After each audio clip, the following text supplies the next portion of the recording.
तो गाइस यार ये हमने जो शूज़ मंगाए हैं अमेज़ोन से ऑर्डर किया है, तो इनको हम जो आज अनबॉक्स करने वाले हैं। तो आपको जो कैसे लगते हैं कमेंट में ज़रूर से बताना, साथ में वीडियो को लाइक कर देना और वीडियो को एंड तक ज़रूर से देखना। तो चलिए हम इसको अनबॉक्स करते हैं, उसके बाद में आपको दिखाते हैं कि शूज़ जो है किस तरीके के और आपको कैसे लगते हैं। तो यहाँ पर सबसे पहले हम जो है इसे अनबॉक्स करते हैं। तो अनबॉक्स करने के लिए हमारे पास में ये कटर है, तो कटर से हम जो है इसे अनबॉक्स कर लेते हैं। बाकी हम जो है इसे अनबॉक्स करते हैं, उसके बाद में आपसे मिलते हैं। ये अनबॉक्स कर इसे अनबॉक्स कर दिया, देख सकते हो कि किस तरीके का जो है इसका बॉक्स है। ओके, सो इसे हम जो है ओपन करते हैं। तो यहाँ पर देख सकते हो हमारे जो है शूज़ कुछ इस तरीके के हैं। ओके, इसे हम जो है हटाते हैं और शूज़ को जो है बाहर निकालते हैं।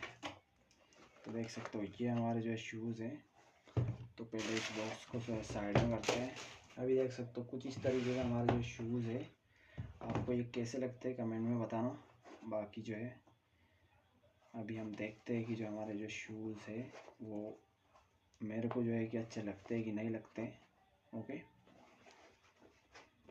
तो ये जो है हमारे शूज़ है।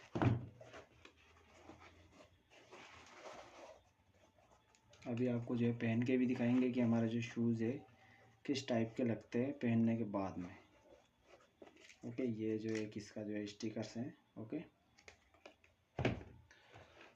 तो वैसे आप कमेंट में ज़रूर से बताना कि आपको जो है शूज़ किस तरीके के लगे हैं। ओके, तो अभी जो हम इसे जो पहन के ट्राई करने वाले कि जो है हमारे पैरों के अंदर जो है किस तरीके से ये जो लगता है। आप देख सकते हो बाकी जो शूज़ है। ओके, नीचे से कुछ इस तरीके के हैं और साइड में कुछ इस तरीके के हैं। ओके, तो चलिए इनको फिर जो है पहन के ट्राई करते हैं। Perfect.